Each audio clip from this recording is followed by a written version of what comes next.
नमस्कार। अखिल भारतीय तकनीकी शिक्षा परिषद की पहल एआईसीटी इनसाइट्स में आपका स्वागत है। मैं हूं अरविंद द्विवेदी। टेक्नोलॉजी के क्षेत्र में बहुत तेज़ी से विकास हो रहा है। Artificial intelligence, machine learning, deep learning और क्वांटम कंप्यूटिंग जैसे नए क्षेत्रों के उभरने से कोर इंजीनियरिंग विषयों से संबंधित संकाय सदस्यों को भी इससे जुड़े प्रशिक्षण प्रदान करने की ज़रूरत महसूस की जा रही थी। इसे देखते हुए एआईसीटीई ने पिछले वर्ष शैक्षणिक विकास के लिए मौजूदा क्यूआईपी योजना के तहत AICTE QIP PG certificate program in emerging areas शुरू किया था। इस कार्यक्रम के माध्यम से परिषद का लक्ष्य mechanical, civil engineering, electrical, electronics और केमिकल इंजीनियरिंग जैसे कोर इंजीनियरिंग विषयों के संकाय सदस्यों को आर्टिफिशियल इंटेलिजेंस, मशीन लर्निंग और साइबर सिक्योरिटी जैसे उभरते क्षेत्रों में प्रशिक्षित करना है। इसका पहला बैच पूरा हो चुका है। 31 जनवरी को एआईसीटीई मुख्यालय दिल्ली में आयोजित कार्यक्रम में प्रोग्राम पूरा करने वाले संकाय सदस्यों को सम्मानित किया गया। इस कार्यक्रम में 31 कोऑर्डिनेटर और संकाय सदस्य शामिल हुए। आज एआईसीटीई इनसाइट शो में हमारे सम्मानित अतिथि के रूप में आईआईटी धनबाद से प्रोफेसर अमित दीक्षित जी, सीओईपी टेक पुणे से डॉक्टर अमित जोशी जी मौजूद हैं। सर, आपका स्वागत है। सर, सबसे पहले हम ये जानना चाहेंगे आपसे कि आपका कोर सब्जेक्ट क्या था, आपका कोर इंजीनियरिंग विषय आपका क्या था और आपने इस प्रोग्राम के लिए किस इमर्जिंग एरिया को चुना था और इसे चुनने के पीछे क्या कारण था? मेरा कोर एरिया मैन्युफैक्चरिंग है, जो कि इस समय उन्नत भारत के लिए बहुत ज़रूरी है कि हम अपने स्टूडेंट्स को और फैकल्टी को ट्रेन कर सकें। और इसीलिए हमने रोबोटिक्स एंड एडिटिव मैन्युफैक्चरिंग, जिसको 3D प्रिंटिंग भी कहते हैं, ये विषय चुना। आज जो भी देश मैन्युफैक्चरिंग क्षेत्र में अच्छा कर रहे हैं, उनका जीडीपी भी उससे सीधे सीधे कनेक्ट है। तो ये ज़रूरी है कि प्राइवेट कॉलेजेस के टीचर्स को state of the art lab दिखाई जाए, विषय के बारे में जानकारी दें, ताकि वह छात्रों को वो जानकारी दे सकें और वो हमारे देश के लिए काम करें। जी सर, आपका सब्जेक्ट क्या था? मेरा एरिया था सर हाई परफॉर्मेंस कंप्यूटिंग, जो कि हमने सीडैक पुणे और सीओईपी पुणे ऐसा जॉइंट वेंचर वो एग्जीक्यूट करवाया। हमारी तरफ सर हाई परफॉर्मेंस कंप्यूटिंग में parallel programming, basics of computer architecture और सुपर कंप्यूटर को कैसा प्रोग्राम किया जाता है और उसकी ज़रूरतें क्या है, इसके बारे में चर्चा सत्र और ट्रेनिंग दिया गया। जी सर, कृपया हमको ये बताइए कि एक कोऑर्डिनेटर के रूप में इस पूरे प्रोग्राम को कंप्लीट करने में आप लोगों के सामने क्या चैलेंजेस आए और उनको कैसे आपने हैंडल किया? दूसरा, जो आपके सब्जेक्ट हैं, जो आपके कोर सब्जेक्ट्स हैं, उनके स्टूडेंट्स को आप इससे कैसे बेनिफिट कर सकेंगे, उससे उनको कैसे फ़ायदा दिला सकेंगे कि वो एआई और आपके जो इमर्जिंग एरियाज़ के सब्जेक्ट हैं उससे वो लाभान्वित हो सकें? देखिए, जहाँ चाह वहाँ राह। तो ऐसा कोई दिक्कत हम लोग को नहीं आई। चूँकि प्रोग्राम 1 महीने के अंदर पूरा डिज़ाइन हुआ था, इसलिए थोड़ा-सा लॉजिस्टिक और एकोमोडेशन के इश्यूज़ आए। पर हमारे संस्थान में चूँकि इस तरह के कोर्सेज़ चलते रहते हैं, तो पूरा सहयोग मिला हमें संस्थान की तरफ से और इस विषय में हमें कोई दिक्कत नहीं आई। दूसरा, आपने पूछा कि हम अपने क्षेत्र में कैसे लोगों को लाभान्वित करेंगे। तो मैं बताना चाहूँगा, ये सारे कोऑर्डिनेटर में यही डिस्कशन था कि हमारे पूरे ग्रुप में जितने स्टूडेंट आए, वो अलग-अलग संकाय से आए थे। कुछ सिविल इंजीनियर से, कुछ मैकेनिकल थे, इलेक्ट्रॉनिक्स थे, इलेक्ट्रिकल थे और वो मैन्युफैक्चरिंग की एडवांस टेक्नोलॉजी को जानने के लिए उत्साहित थे। इसीलिए हम लोगों ने अपना पूरा कोर्स भी इसी तरह डिज़ाइन किया था कि उनको बेसिक बता के फिर हायर लेवल तक पढ़ा जाके, ताकि वो अपने स्टूडेंट्स को इस क्षेत्र में होने वाले कार्यों का, इनका लाभान्वित कैसे होगा, वो बता सकें। सर, हमारे यहाँ कैसा हुआ सर कि जो भी हमने कोर्स लिया वो नॉन सीएसई बैकग्राउंड के, जो कि संगणक क्षेत्र से निगड़ित नहीं है, वो फैकल्टी जैसे सिविल, मैकेनिकल, वो लोगों के लिए था। बेसिकली हमने क्या पाया चुनौती में सर, उनका प्रोग्रामिंग स्किल जो है वो निम्न स्तर से उच्च स्तर तक कैसा लिया जा सके, क्योंकि बहुत सारे स्नातक यानी कि ग्रेजुएशन होने के बाद जो प्रोग्रामिंग से डिटैच हो जाते हैं, वंचित हो जाते हैं या करते नहीं हैं, उनके कुछ अलग अलग रीजंस होते हैं, वो कोर ब्रांच से अटैच होते हैं। उसमें क्या होता है, उनका प्रोग्रामिंग का स्किल थोड़ा सा पुराना हो जाता है, तो उनको एक सर्टन स्तर को ले आने के लिए हमें जो ऊर्जा उसमें बहाल करनी पड़ी, वो चुनौती हमने जो ली, तो उससे हमने बहुत उस चीज़ का उत्साहपूर्वक आनंद लिया। क्योंकि सर हमने प्रथम वर्ष स्नातक को हम जैसे पढ़ाते हैं, वैसा हमने कॉल लिया और हमने उसमें बहुत आनंद महसूस किया कि वो जब उच्च स्तर के लिए एलिजिबल होना चाहेंगे तो हमने उनको नीच स्तर से उच्च स्तर पूरा रखवा लिया। सर ये आप लोगों के लिए और ये जो इमर्जिंग एरियाज़ के कोर्सेज शुरू किए गए, ये कोर इंजीनियरिंग के लिए टीचर्स के लिए भी नए थे, उसको समझने में किस तरह की चुनौतियाँ आई, और समझने में भी और समझाने में भी? हाँ, हमारे मामले में ऐसा हुआ सर, बहुत सारे टीचर्स जो ज्वाइन किए वो बहुत प्रोफेसर लेवल, डायरेक्टर लेवल, विभाग प्रमुख लेवल के प्रोफेसर्स थे या शिक्षक थे। तो उनका जो प्रोग्रामिंग से डिटैच हुआ था नॉलेज, या फिर जो भी कुछ अटैचमेंट नहीं थी, उनको एक प्रॉपर स्तर या लेवल तक लाने के लिए हमको उनको प्रैक्टिकल में बहुत सारी दिक्कतें झेलनी पड़ी। लेकिन हमारे जो पोस्ट ग्रेजुएट स्नातक है, जो अंडर ग्रेजुएट स्नातक है, लैब में, लैबोरेटरीज में उनका सहाय लेके हमने उनको वो सब एनवायरनमेंट से फैमिलियर करवा दिया। यानी कि जो भी हम एग्जीक्यूशन करवा लेते थे, तो उनको at the time of going back, वापस जाते समय हर रोज एक सेटिस्फैक्शन सा आता था, एक थोड़ा सा उभार मिलता था कि नहीं, हमने आज कुछ तो भी नया सीखा, या भी जो भी कुछ सीखा था वो हमने दोहराया, रिवाइज किया। तो एक स्तर को लाने के लिए जो हमको कष्ट या प्रयत्न करने पड़े, जो एनर्जी, जो ऊर्जा हमने उसमें पोर करनी पड़ी, वो उसका हमने बहुत आनंद लिया सर, वो सेटिस्फैक्शन था हमारे लिए। सर आपका अनुभव? सर जैसा कि आपने कहा कि उन्नत क्षेत्र में हमने उनको कैसे ट्रेन किया और क्या चैलेंजेस आए। सबसे बड़ी दिक्कत भारत में है कि जिन लैब को लेकर हम बात कर रहे हैं उसमें शुरू का कॉस्ट बहुत ज़्यादा है। 3D प्रिंटिंग लैब बनाने में कम से कम 3 से 4 करोड़ रुपए लगते हैं। एक अच्छी रोबोटिक्स एंड ऑटोमेशन लैब लगाने में कम से कम 5 करोड़ के आसपास लगता है।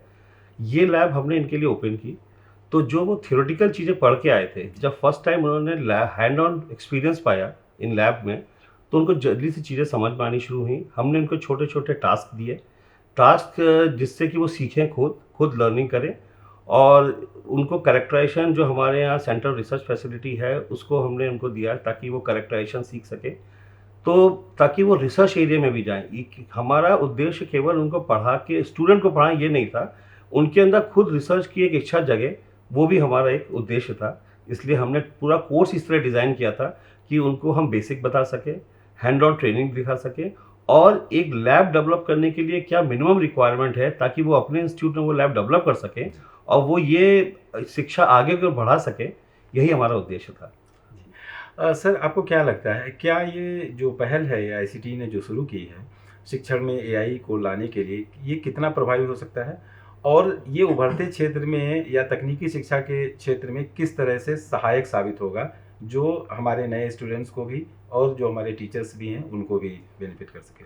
सर भारत एक बड़ा देश है और डाइवर्सिफाइड देश है। अगर ये एक छोटी सी पहल है, आज मैं सुबह चेयरमैन साहब का भाषण सुन रहा था, 6.5 लाख हमारे शिक्षक हैं, और इस पहली पहल में हमने 1000 शिक्षक को शिक्षित किया। 6 महीने का प्रोग्राम बहुत ही सुंदर तरीके से डिज़ाइन हुआ, जिसमें 1 महीने वो एक अच्छे IIC Bangalore, IIT, triple IT, COP Pune जैसे उन्नत इंस्टीट्यूट में रुके, वहाँ पे उन्होंने लैब देखी और वो खुद उत्साहित हुए कि हम आगे क्या कर सकते हैं। तो मुझे लगता है कि इस तरह के प्रोग्राम से हम लोगों ने उनको इनेबल बनाया है, ताकि वो भी ये कोर्स लेके आगे अपने बच्चों को पढ़ा सके, स्टूडेंट्स को पढ़ा सके, और उनके अंदर भी ये करेज दिखाएं। देखिए, एआई एक ऐसी एरिया है जिसमें बहुत तेज़ी से विकास हो रहा है। चैट जीपीटी की हम बात कर रहे थे, 2 दिन पहले डीप सीक आया, सारे हमारे शेयर जो है यूएस शेयर डाउन हो गए। और दैट वाज डेवलप्ड बाय एक छोटे से स्टार्टअप ने डेवलप किया। तो हमें ज़रूरी है वैसा स्टार्टअप हमारे यहाँ भी आए। वो तभी आएगा जब हम अपने यंगस्टर को शिक्षित कर सकें। सर अब आप अपने अनुभव से। Interdisciplinary research is need of time. तो हमारे पास एक सुपर कंप्यूटर है, टॉप 500 वर्ल्ड की जग की लिस्ट में वो मान्यता प्राप्त है जी। टॉप 500 ORG पे हम अगर जाके दे सकते हैं, परम सिद्धि एआई। तो सुपर कंप्यूटर का उपयोग क्या या काम क्या, और उसकी प्रोग्रामिंग कैसे की जाती है, किस चीज़ के लिए की जाती है, अगर ये अपने शिक्षकों तक ही नहीं है, जो नॉन सीएससी वाले शिक्षक है उन तक ही वो पहुंचा नहीं है, खाली सीएससी वाले शिक्षकों को वो अवेयरनेस है, तो जो मैंने बताया कि interdisciplinary research is a need of time, तो कैसा होगा। तो इसमें मैं धन्यवाद अदा करूंगा सीडैक के आशीष गोयलकर सर का और हमारे कुलगुरु सुनील बिरूर सर का, कि उन्होंने उस पर कोई अपर लिमिट नहीं रखा कि you go with the approach interdisciplinary, कि उनको कुछ तो भी समझ में आना चाहिए शिक्षकों को ट्रेनिंग में कि ये चीज़, फॉर एग्जांपल वेदर फोरकास्टिंग है, साइज्मिक वेव प्रोसेसिंग है, ड्रग डिस्कवरी एंड एनालिसिस है, ये कंटेक्स्ट में क्यों और कैसे यूज़ की जाती है, पैरेललिज्म क्या होता है, ये कंप्यूटिंग किस चीज़ के लिए करते हैं, और इतना बड़ा सुपर कंप्यूटर लेके हम क्या करवाते हैं, इसकी वे ऑफ स्टाइल और कंप्यूटिंग क्षमता कैसी तरह यूटिलाइज करवाते हैं। इस हिसाब से अगर हम शिक्षकों को बार बार प्रोग्रामिंग स्किल देते रहे तो फॉर श्योर जो अंडरलिंग आर्किटेक्चर की पावर है या क्षमता है वो बच्चों तक पहुंच जाएगी और उनको उनका ज्ञान प्राप्त हो जाएगा का कि हमारे पास या हमारे हाथ में जो भी कुछ है उससे हम क्या क्या कर सकते हैं। जी सर। सर, हमारे दर्शक निश्चित रूप से जानना चाहते हैं कि जो आपने जिन लोगों को प्रशिक्षण दिया, जो आपके पार्टिसिपेंट्स हैं, उनका अनुभव कैसा रहा, उन्होंने इस ट्रेनिंग को कितने ज़्यादा एक्साइटमेंट के साथ प्राप्त किया, एग्ज़ाम पास किया और सफलतापूर्वक उससे सर्टिफिकेट हासिल किया। सर, मुझे बताते हुए खुशी होगी, हमारे संस्थान में 33 बच्चों ने, पार्टिसिपेंट्स ने, फैकल्टी मेंबर्स ने इनरोल किया था और सभी को सर्टिफिकेट मिला, 33 को। और उसमें कुछ लोग काफ़ी सीनियर हैं, प्रोफेसर लेवल पे भी थे। और वहाँ पे जाके मुझे इस बात की खुशी हुई कि हमें कांटेक्ट किया है उस इंस्टीट्यूट ने कि सर, जिस तरह की ट्रेनिंग वहाँ मिली है, हम भी उसी तरह के एक लैब बनाना चाहते हैं, तो हमारा सहयोग कीजिए। और कम से कम 4 इंस्टीट्यूट ऐसे हैं जिन्होंने ऑलरेडी फंड एलोकेट कर दिया है और हमसे हेल्प मांग रहे हैं।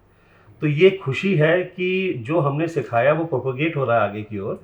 और कुछ लोग उसमें से रिसर्च भी करना चाहते हैं, उन्होंने रिसर्च के लिए इनरोलमेंट कर रहे हैं। इससे पहले उनको कुछ नहीं पता था कि हम इस एरिया में क्या कर सकते हैं, इस एरिया में रिसर्च क्या हो सकती है, क्योंकि वो उसको एक विषय के रूप में देख रहे थे। रोबोटिक्स एक विषय के रूप में जो एक अंडर ग्रेजुएट बच्चों को पढ़ा रहे थे।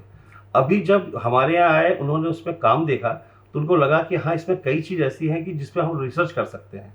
उसी तरह 3D प्रिंटिंग में भी वो केवल सिंपल 3D प्रिंटर की तरह ही उसको पढ़ा रहे थे कि बेसिक बता रहे थे, पर जब यहाँ पे आए, बच्चों के पब्लिकेशंस देखे, लैब में फैसिलिटी देखी, और सबसे बड़ी बात, कम दाम में भी हम प्रिंटर लेके हम क्या रिसर्च कर सकते हैं, वो भी इंडस्ट्रियल रिलेटेड, उससे उत्साहित होकर वो PhD भी कर रहे हैं। तो मैं इस प्रोग्राम में, हो सकता है ये नहीं सोचा होगा कि हम केवल ज्ञान दे रहे हैं, पर ज्ञान के साथ साथ हमारे रिसर्च इनपुट भी आ रहा है। ये बहुत ही बढ़िया है और ये बच्चों ने हमको फीडबैक दिया है। सर, हमारे यहाँ 42 एप्लीकेंट्स ने एनरोल किया। हमारे अभी ऑल 42 एप्लीकेंट्स पास हो गए, उनको सर्टिफिकेट मिल गया, सक्सेसफुली उन्होंने कंप्लीट किया। वो अनुभव ऐसा था सर कि फर्स्ट फेज़ में थोड़ा हम सख्त पेश आए सब पार्टिसिपेंट से, और लेकिन जब थर्ड फेज़ में वापस in person on campus participants आए तो जो उन्होंने फ्रीडम या जो कंफर्ट फील किया तो वो बहुत अलग तरीके का था, क्योंकि हर एक बंदा ऐसा बोल के गया कि sir, we feel in this 10 days की as if I am doing my engineering repeat. तो इतना हमने स्टडी किया रात को जग के और हम एग्ज़ाम को अपेयर हो गए, तो कुछ अलग सीखने को मिला, इसका उनको बहुत खुशी हुई और आनंद हुआ। सर, ये पहला बैच था, जाहिर सी बात है कि कुछ ना कुछ कमियां भी सामने आई होंगी। इनमें आगे और क्या अच्छा किया जा सकता है, इसमें क्या सुधार किए जा सकते हैं, तो इस प्रोग्राम के बारे में कि इस सर्टिफिकेट प्रोग्राम को अब जब अगली बार AICTE जो नेक्स्ट शुरू करे, उसमें क्या क्या सुधार हुए, इसका कुछ किए जा सकते हैं, उसका कुछ एक आप रोड मैप सर थोड़ा दीजिए। सर, आज सुबह हम लोग की इस पर मीटिंग भी हुई, हमने अपने कई फीडबैक दिए डॉक्टर सुनील को। एक है कि चूँकि हम भी समझ रहे हैं कि ये प्रोग्राम बहुत ही एंड मोमेंट में स्टार्ट हुआ था, तो सिलेक्शन प्रोसेस, फिर स्टार्ट प्रोसेस में थोड़ा दिक्कत हुई, क्योंकि बहुत एंड मोमेंट में हमने पार्टिसिपेंट को बताया कि आपको आना है, रिजर्वेशन को लेके इश्यूज़ आए। तो आज हम लोगों ने बात किया कम से कम 2 महीने पहले हमें कैलेंडर मिल जाए, ताकि हम स्टूडेंट्स को या पार्टिसिपेंट्स को बता सकें कि आपको आना है। फिर बड़े इंस्टीट्यूट में प्रॉब्लम क्या है, इतने सारे कोर्सेज होते हैं तो अकोमोडेशन पहले से बुक करना पड़ता है। हम लोग को लास्ट मोमेंट पता चला तो हमको इंटरनेशनल हॉस्टल्स देने पड़े और हम अपना गेस्ट हाउस नहीं दे पाए पार्टिसिपेंट्स को। एक नंबर 1। नंबर 2 है कि फंड्स को लेके हम लोगों ने अपनी बात रखी, जो कि वो भी समझ रहे थे कि हाँ, लेकिन एक मैं तारीफ़ करना चाहूँगा कि जो लिबर्टी इस प्रोग्राम में AICTE ने इंस्टीट्यूशन को दी है, इट इज़ अनपैरेलल। उन्होंने कहा कि आपको कोर्स कराना है और आप अपने ढंग से कोर्स कराइए, इसमें हमारा कोई बाउंडेशन नहीं है। This I will appreciate. जैसे सर ने कहा कि आज मॉर्निंग सुनील लूथरा सर को हमने रिक्वेस्ट किया कि सर ये बफर टाइम जो है सिलेक्शन प्रोसेस से, वो जब तक हमारे यहाँ ज्वाइन करते वो एक बफर टाइम हमें थोड़ा सा बढ़ा के दीजिए तो सभी लोगों को तकलीफ ना हो, एक चीज़। और दूसरी 2 चीज़ें मैंने सर के सामने ऐसे भी रखी कि सर अगर कोई पहले 3 में आता है टॉपर तो उनको कुछ रिवार्ड दिया जाए, जाकि थोड़ा पॉजिटिव एनर्जी से, पॉजिटिव कंपटीशन से लोग थोड़ा स्टडी कर सके। और ये पहले से बता दिया जाए कि रिवार्ड मिलेगा। हाँ, यस, ये तो और दूसरी चीज़ ये है कि जैसे कि सीडैक में वैज्ञानिक जी स्तर पे आशीष गोयलकर सर काम करते हैं हमारे साथ, तो उन्होंने भी एक इनपुट दिया है कि जो कोर्स आप ले रहे हो, कोर्स का एक बेसिक इंडियन या फॉरेन ऑथर का अच्छा बुक हर एक पार्टिसिपेंट को प्रदान किया जाए ताकि वो फॉरएवर उसके साथ रहे। अगर उसको वो पढ़ाने की ज़रूरत पड़ी तो वो जाके पढ़ा सके अपने अपने विश्वविद्यालय। इस बारे में हम लोग कहेंगे कि हमारे लाइब्रेरी से जो सॉफ्ट बुक्स थी वो हमने इनको दिया। जैसे 3D प्रिंटिंग है, इयान गिब्सन की बुक काफ़ी महंगी है, करीब 12,000 की है, तो वो हम लोगों ने बुक्स दी कि आप ले जाइए, सॉफ्ट कॉपी पढ़ाइए। हमारा केवल पर्पस है कि किसी तरह हमारे बच्चे शिक्षित हो। यस, बेनिफिट जो अपने साथ फैसिलिटीज है वो हर एक लास्ट यूजर के तरफ पहुंच जाए ऐसा। सर, अपने अनुभव और बहुमूल्य सुझावों को हमारे दर्शकों के साथ साझा करने के लिए आपका बहुत बहुत धन्यवाद। आपके प्रयास और कड़ी मेहनत से समाज में निश्चित रूप से एक बड़ा बदलाव आएगा। आज हमारे साथ जुड़ने के लिए एक बार फिर से आपका धन्यवाद। धन्यवाद। आशा है कि हमारे दर्शकों को यह कार्यक्रम पसंद आया होगा। अपने दर्शकों से हमारा अनुरोध है कि संस्थानों, संकाय सदस्यों और छात्रों के लिए हित के लिए AICTE से संबंधित सभी जानकारी, योजनाओं और गतिविधियों के लिए से अपडेट रहने के लिए हमारे YouTube channel, Facebook page, X, LinkedIn, Instagram और हमारे WhatsApp चैनल को सब्सक्राइब और फॉलो करना ना भूलें। हम AICTE इनसाइट्स पर एक नए विषय और नई जानकारी के साथ फिर से वापस आएंगे। नमस्कार।